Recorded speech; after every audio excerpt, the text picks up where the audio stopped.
June 15th is around the corner. California and several other states are planning to fully reopen entertainment venues, and there's a scramble to book artists for the summer. And so the question for artists and venues isn't whether you're ready with your new songs and your new haircuts and freshly stacked bars. The question is, what are you going to do differently? What new experience are you going to create to convince people to get off the couch and spend their money on live entertainment? Don't just assume that people will come out to escape their routine of afternoon Zoom calls with a Bloody Mary just off screen. It's time to think about your work ethic. What are you going to contribute to rebuild your local scene? And for that matter, what methods still work?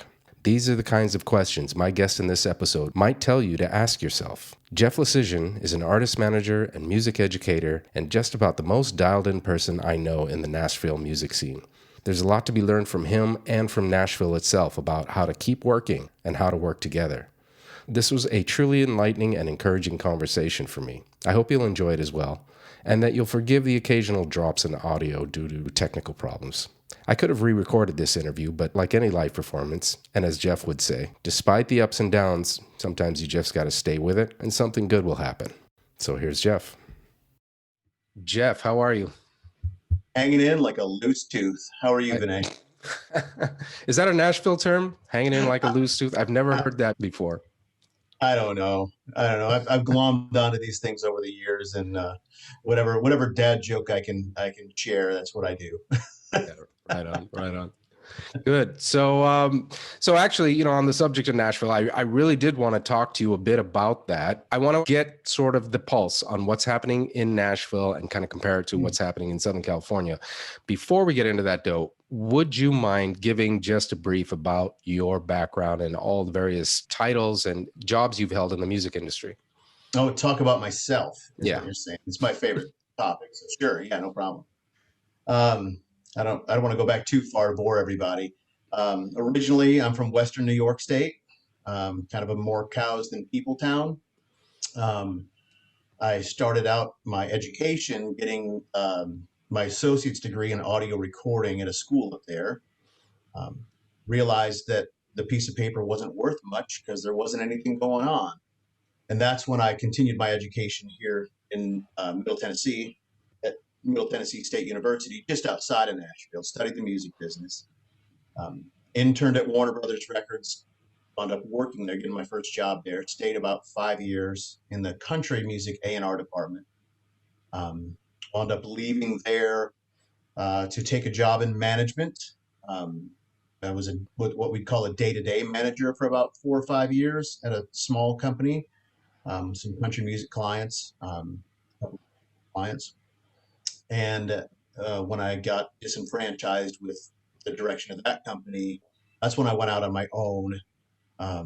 There was a few things that had happened along the way. We can go back and talk about any of this that you want in detail, the things that led me to the next step kind of things. But I opened my own little independent shop where I was doing some marketing and PR for a couple of the labels in town, which was retainer kind of business, which allowed me to start my own management company with an act that wasn't yet making any money. So that's how I was able to stay alive while doing that.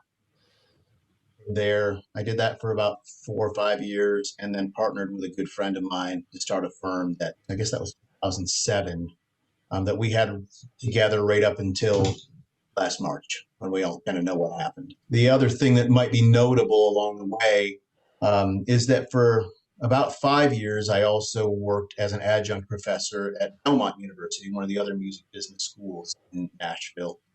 And that brought its own set of joys and the word I'm looking for, optimism, renewed optimism, I think it is a lot of what teaching did for me.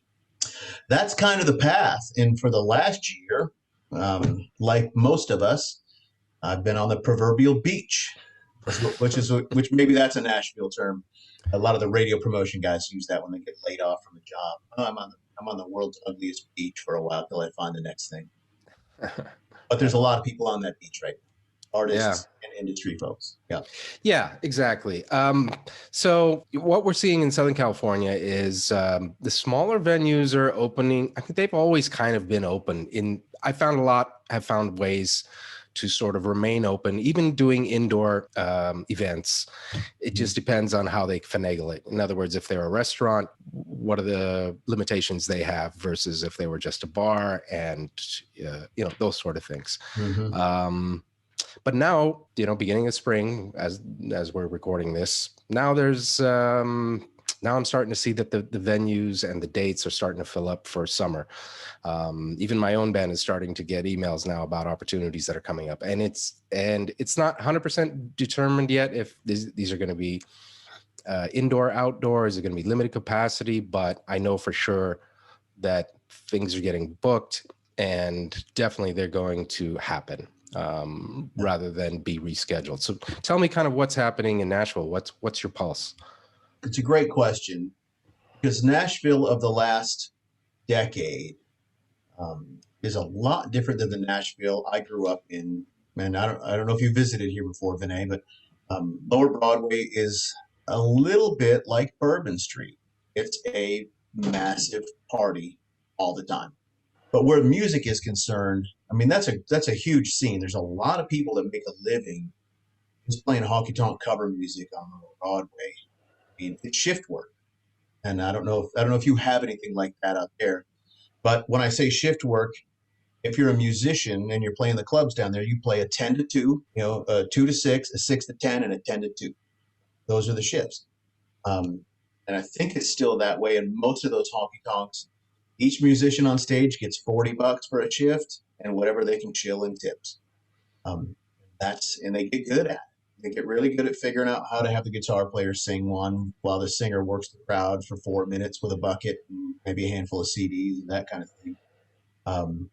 That's their life, and there's a good living to be made down there. If you are quick on the uptake and you can learn the music fast or work off your iPad, and the fans don't notice it. So that's kind of the scene. Not every bar's like that, but probably 75% of them down there, that's how they operate. They still were doing that with their limited capacity. They've just recently opened up the curfew back to like 2 a.m. We're a 3 a.m. town usually. So they've opened up the curfew back to 2 a.m. and I think they're supposed to be up to about 50% capacity right now. So that's the scene down. That's the scene downtown. The honky tonk, bachelorette party kind of scene that we've become. Right. So, and these venues are not forced to take they can still do it indoors, right? You say limited capacity. I'm assuming that means indoors. They're not forced to go into the parking lot or into the, Yeah. backyard. Well, and most of them don't have a parking lot. Yeah. I mean, it's, the Broad Street, or Lower Broadway, I should say, is just all these old facades that are all lined with bars now. And, there might be some public parking behind them, but they're not going to give up that space when it's $40 to park. Yeah, right. I mean, there's no way that's going to happen. A lot of them in recent years have put in rooftop bars. I think that helps for them to be able to do that. But most of them don't have music on them. Right. It's a soup to nuts kind of thing. But absolutely. Yeah. And I'm assuming that a lot of this business is dependent on tourism as well. So, how does that look right now? It's funny you say that. I had a friend and his family just came through town this past weekend. I live about 20 minutes outside of town, so I don't have occasion to go down there, especially now. I mean, it's madness. But it's spring break right now, and there was a photograph. You could probably find it. One of the TV channels ran from Friday night down there.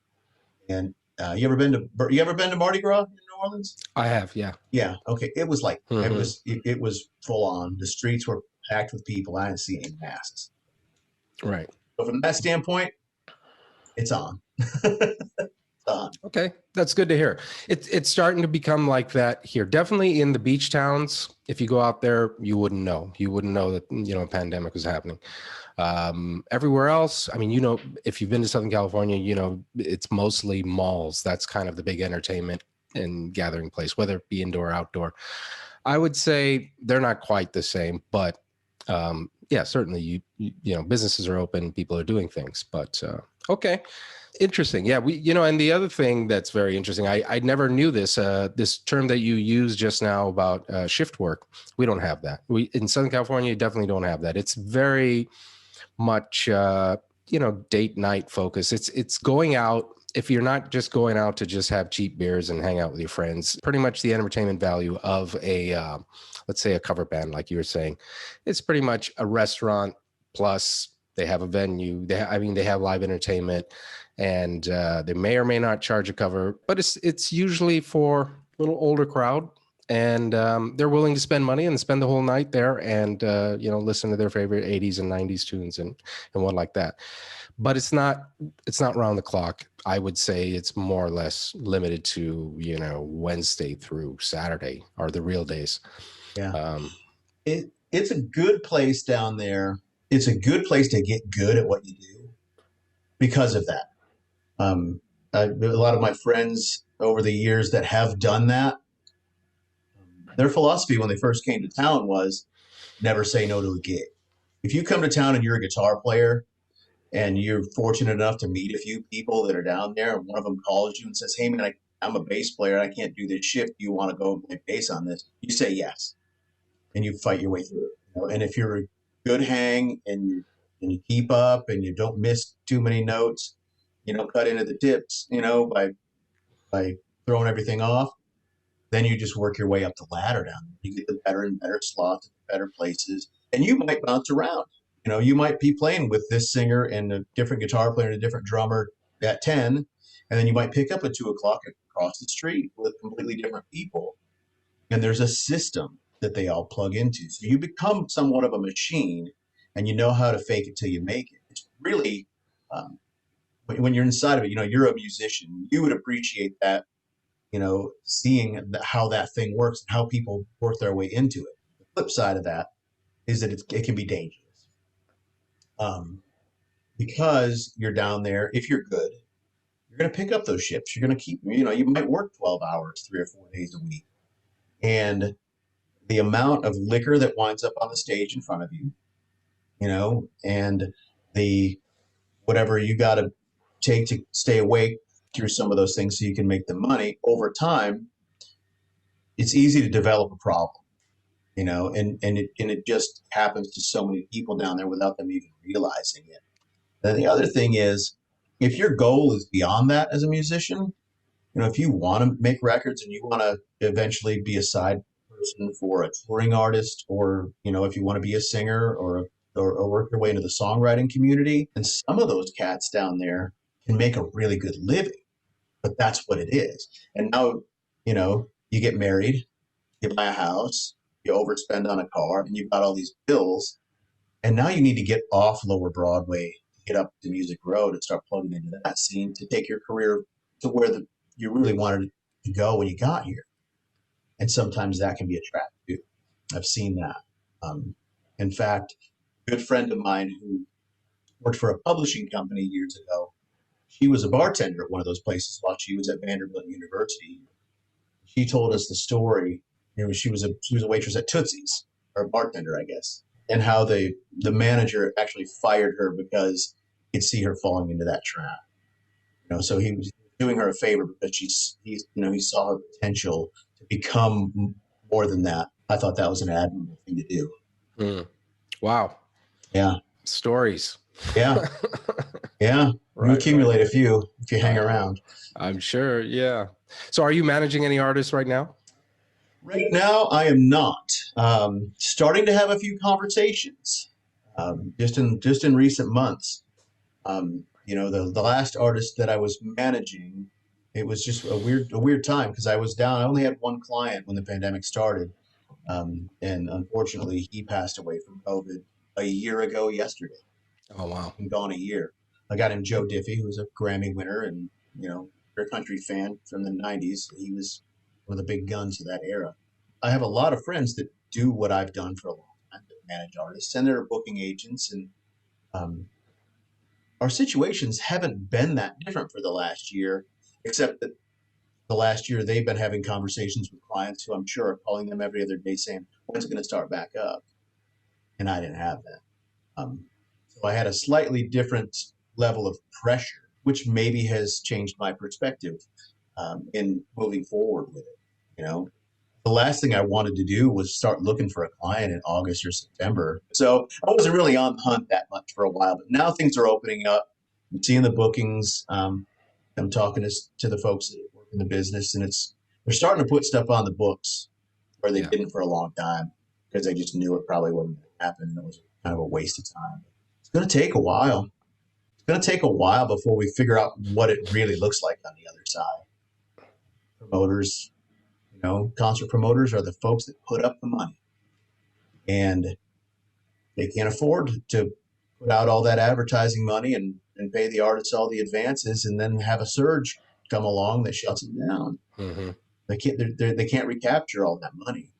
So there's going to be varying levels of risk that they're going to be willing to take for a while. I mean, we were leading up to the pandemic. The guarantees for artists were higher than they'd ever been. The ticket prices for fans were higher than they'd ever been. The number of shows that were selling out was higher than it's ever been. I think the revenue in concert touring in 2019, we were breaking records. Yeah, yeah. Were there a lot of venues that adopted the live stream and tried to make some side revenue from that? A few, and I don't know how much it contributed to the bottom line. So a lot of things like that were happening there, whether it was live stream or they were, figuring out ways to be safe and shoot television specials. Things like that were happening. Um, at the very beginning, you probably saw this out there too. A few of the artists were taking a crack at the parking lot tour thing. Those things never went very far. Alan Jackson had a whole string of them. He's a country music Hall of Famer. He had a whole string of them put together, and I think they played two of them. And then he realized, well, this is a money loser. There's no way I can get the kind of money that I want, and and this amount of salaries and everything that he was accustomed to paying, and make it pay. And then you find out what the experience is like. Everybody, in a parking spot with a lawn chair spread out way over. Those things just didn't last very long. I appreciated the valiant effort. You got to figure out a way to create, otherwise you're going to come unglued. How'd you do? Well, yeah, you're exactly right. I mean, in terms of creativity, this was probably the most productive year of my life in a long time musically. Yeah. That's what my band and I decided to do, is just hunker down, write music, start recording, and a lot of new material came out. And now we're rehearsing it and hoping that we're going to get to play it in front of people, maybe in summertime. That's where it's going. But yeah, same thing. We're not 100% sure, and the venues aren't 100% sure, come 3 months from now, what they're going to be able to do. And it looks like crowds are ready to go out and spend money again. And, and they're, at least from the way people talk about how they miss live music, the demand is certainly there in at least in their minds. But yeah, we'll see. We'll see when we actually get there.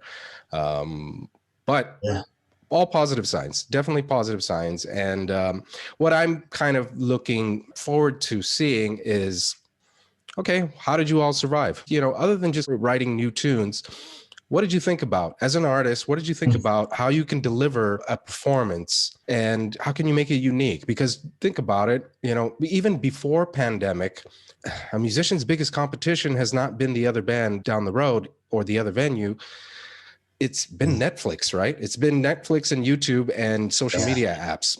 So yeah, in this last year, you have had a chance to experiment now with all this technology, and maybe you've adopted some of it, or maybe you've figured out that your fans like this and don't like that. But I'm hoping to see that artists have come to the realization that the only way that you're going to get people out to venues and spend money on you is if you create a unique experience one way or another.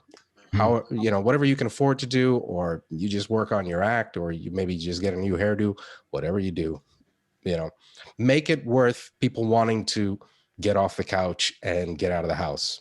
Right. You said everything. That's so true. I've nurtured a dozen baby acts into their first recording contracts. As a manager, probably picked them up too early because I loved them. So there's a lot of, prep work on the front end. that's the way I've always found. This is just my style. Is that when I find an act that makes me pause, um, I spend a few months getting to know them, maybe give them some assignments. Hey, here's a song, an old '70s rock song or something. I learn a lot from that, right? I learn about their work ethic, which is number one, two, and three for me. Work ethic over, how great the voice is, how great the look is, how great the songs are. Um, Without that, you're sunk. So I can learn a lot about that. What did you do with it? Did you just learn the chords and hang it out because I asked you to, or did you think about it and do something unique? Um, those are the kind of things that I would start with, because it's going to be a 2 or 3 year haul before you get a record deal, and that's going to be another year and a half before a record comes out. Now we're talking about being in business for 4 years, and you haven't made me a dime. There's got to be a reason for me as a manager to do that. I think that's something that a lot of artists don't think about. They think I'm a great singer. I got some cool songs. I've been, in my little chemistry lab in my basement with GarageBand, and I've got some stuff I think is really cool. I don't have any proof that anybody else in the world besides my grandma likes it, but I need a manager. But they don't realize how managers do that.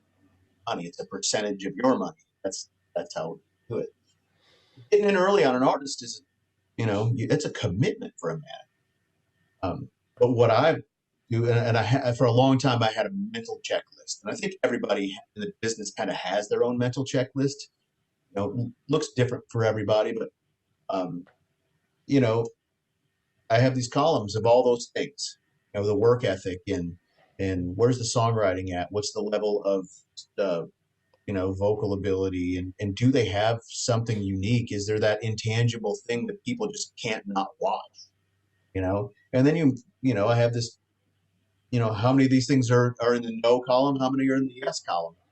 It's interesting what you're talking about with all these artists, how they're, what have they done in this past year, right? What have they experimented with? You had a whole year to make a whole bunch of mistakes, Thomas Edison.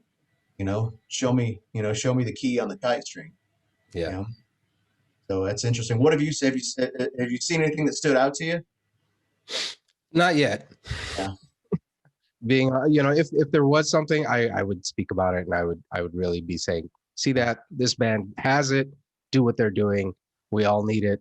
And I'm not thinking just in terms of what would be entertaining for me to watch. I'm thinking in terms of how are we going to rebuild our scene, because we don't know if our scene still exists, and I don't know how it is in Nashville, but definitely there's a lot of competitiveness about that in Los Angeles and Southern California. They don't think in the same way that, the Seattle bands did, and how they, in the 90s, how the grunge bands all came together and they kind of supported each other and they created their own crowd, That's the way to do it. You're right about that.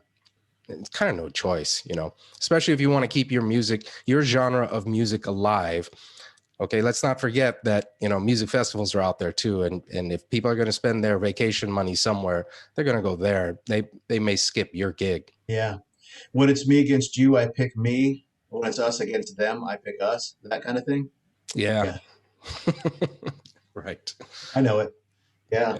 But you know what I found so quickly here when I moved to Nashville? I was a 21-year-old guy, and I thought I could write songs back then, and I thought they were all 4.5, 5 minutes long. But what I quickly found out, and I had the benefit when I was working at the record company to be in the studio for a lot of major label sessions, and I would watch the musicians, the guys that came in, and they had shift work too, right? They worked a 10 o'clock session, 10 to 1, then they went to lunch, and they worked a 2 to 6. Sometimes they had, or 2 to 5, sorry, then they worked to 6 to 9. There was all these different combinations of a handful of guitar players, a handful of drummers. They all knew each other. They all were all friends. And it was a huge light bulb moment for me when I would hear one of the guitar players on this session say, "Did you play on George Strait's thing that's just out on the radio?" And the guy would say, "Yeah, it was me." Like, show me what you did there. That lick that you did. I would see these guys like that. That was their spirit. That was the attitude that they had toward each other. were they in competition? I guess kind of, because one guy gets this session and the other guy doesn't. You only need one electric guitar player on it, but it didn't matter. There was plenty of work to go around, and we were all, admirers of each other. And that was a light bulb moment for me where I was like, this is how the people that work on the highest level, and I saw it over and over and over again in that upper echelon of songwriters, singers, musicians. I thought that's how you hang out with successful people, is be optimistic, be kind, be supportive. Um, that's how you get friends. You got to be a good hang in Nashville. Absolutely. Hold on. I want to pause 1 second. I'm looking something up. Are you keeping a pulse on all these new social media apps? There are some, like there's one, oh yeah, this one is called OG Social. That's the one that I looked up. They have this business model where it's kind of rewards based. It's like no advertising, but it's kind of designed. It's sort of social media / Patreon. I would like to see it fly because I think it, in theory, it's perfect, especially for people who want to get away from the noise of social media, of everybody trying to sell you something and everybody's political BS. And you just want to have an actual community of people that have similar interests and that you're actually sharing things with. So I've seen that there are a number of apps that are entering the market that have a similar game plan. But the main game plan being, let's try and do this without advertising, and let's see if we can actually make this something communal again. Have you been keeping tabs on any of that? And I've not on that particularly. And I guess just because this last year I haven't had a reason to. Right. With the young bands that I've worked with, I've had to keep track of some of those things because you never know. You never know what's going to stick. I think back, it's been a number of years now, but when Kickstarter started, and what was the one that got into all the trouble because the money wasn't going where it was supposed to? The Kickstarter competition. Oh, the Indiegogo? Yeah, that's the one that got in all the deep trouble, right?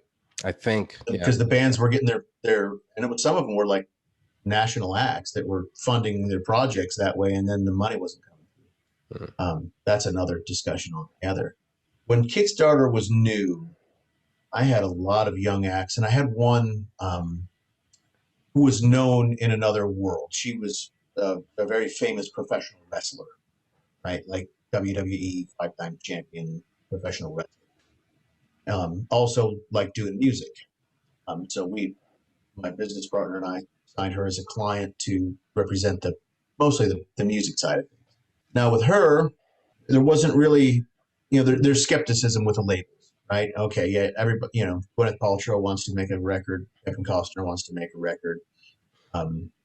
It's still a lot of money to get things out to radio, and just because you're Gwyneth Paltrow doesn't, that was an abysmal failure from a record company standpoint when they signed her. So there's a skepticism about people that come in that are famous for another reason that want to come around in music. So what we did was we put up a Kickstarter campaign for her and funded, got enough funding to go cut 5 sides, right? Half a record. So that's how we did that. But I also had some campaigns with other baby acts that were trying to find a way to, to cut some music that was better than they were able to do, at home. And those campaigns failed because Grandma and Aunt Sally are only going to give you so much money, and you don't have any fans yet, right? Long way to answer your question about these new apps. Couple things that immediately come to mind with regard to these new social technologies, because there have been so many, I can't even think of any of the names of them. You remember those that have come and gone that seem like, man, I hope this works because if I'd like for it to work for me, right? And as a manager of young acts, same, totally, wanted that. But at the end of the day, the technology, it's difficult to find a technology that's going to endear fans.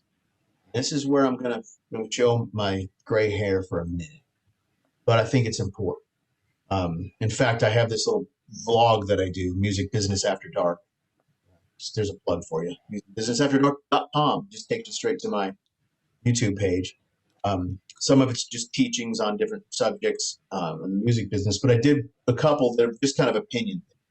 I just kind of spoke to what you just asked me, Vinay, which is I got wrapped up in it too with the last baby band I had. There was like 4 brothers in this band, and they had more talent in their little finger than any other act I've ever worked with. Like a new Maroon 5 kind of. They could do anything. Had a bluegrass background, but they could program, and they did their own lights that had video, and it was all Ableton. I mean, they could take a thing into a club that looked like a stadium show. Never could find their place, and they ran out of gas because they'd been doing it since they were little kids. So they all went their separate ways about a year and a half ago, which was a bummer because they had all the pieces. They just never were able to put them together in a way that they came up with a thing that was uniquely their own. You know, but when I was working with them, we were trying all those things. We were working the influencers on the Spotify playlists, and some of it paid and some of it not. But we're trying all those things, and we're scraping up a few bucks to try a college radio campaign because we had an agent that was trying to book them in the colleges, and it just you miss, and then somebody shows up that believes in a band as much as you do as the manager. Now there's 2. Now your snowball gathers snow. But we got down the wormhole of all those technologies and all those. Patreon was new then.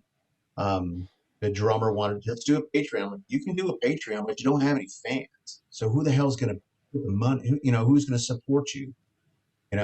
You haven't put out a song yet that got enough listens that it gathered momentum. And that's and Facebook advertising. Holy smoke.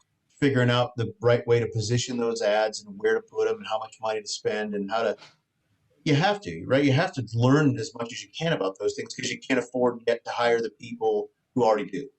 So you try to learn all these, these new apps. What are all those things trying to do when we're trying to manipulate them to our advantage as artists? We're trying to trip the algorithm, right? We're trying to make that algorithm get more listens. And really, what is that algorithm doing? It's trying to mimic what happens in the real world when you got a song that has natural virality, right?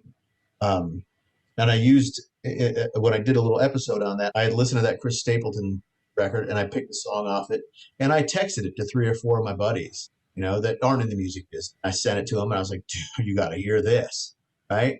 So I fear that too many young artists who have not yet experienced a song that they've released, whether they just put it on SoundCloud or they spent $10 and put it out there everywhere on TuneCore or whatever, it got enough listens from whatever their efforts were that it started to spin up on its own. Because then you go, oh, can I swear on your podcast? Go for it.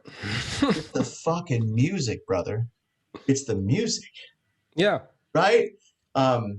And that's what I'm afraid of. And I got caught up in it too. So I'm not throwing stones from, I guess I am throwing stones from a glass house, but I expect some broken glass. All of a sudden we're spending all this time trying to get this song that nobody but us cares about, right, out to the masses to see if anybody likes it.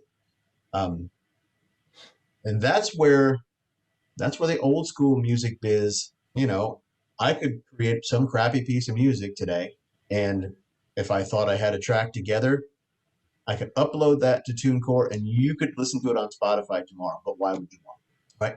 And so here we are in this world where we have this glut of sound out there, and it's too much. Can you imagine if you walked into a record store? Do you remember record stores? Sure. Yeah. Yeah.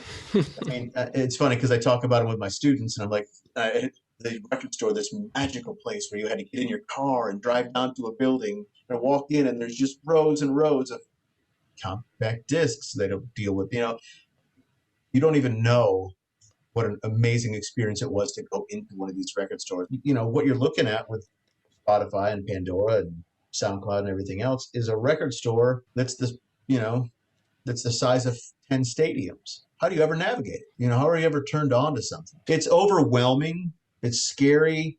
But if you make that piece of music, if you work on that piece of music, and keep working on it and keep working on it. And yeah, keep putting it out there and keep doing your best, but don't lose focus on the fact that you're trying to write a better song every day than you wrote the day before. You're trying to find a song that someone's going to listen to rather than just hear. But if you're always going back and you can't not make music the next day, eventually, if you're really working on your craft, something good's going to happen. That may not mean you're going to headline a stadium. You got to stay with it. Long answer to a short question about Oh, that's a great answer. And I think I want to end on that note, because there was a lot of wisdom in that, and it's a very positive way to segue out of this conversation that we started.